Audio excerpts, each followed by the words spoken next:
Banyaknya duit kau. Biasalah, tengok pasal apa.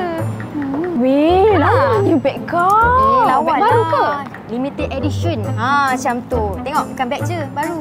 Macam aku baru juga. Tengoklah. Macam touch-touch. Aku tahu tu. Ayah aku tu. Apple Watch. Apple Watch. Bukan tu je. Aku beli phone baru. Kan nampak tu? Pink-pink macam tu. Kan matching. Oh, banyaknya duit kau. Hari-hari aku tengok kau beli benda baru.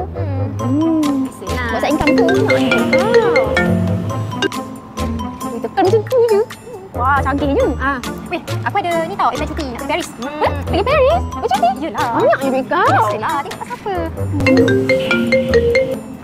Dah. Jom, bayar. Nah, Kak, kira Kak.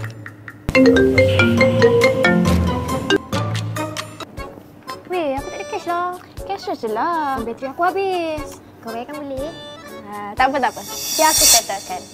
Kak, tolong kirakan yang ni. Yang ni cancel. Lah, aku yang kau nak bayarkan. Tak ada. Kau, hutang aku yang lama pun kau tak bayar lagi. By the way, Nabil tu siapa? Sebenarnya aku hutang dengan dia. Hutang? Ya. Berapa kau hutang? Je. Tu berapa? Alah sikit je. Je. Sikit tu berapa? Je. Berapa? 20K. 20K? Banyak tu.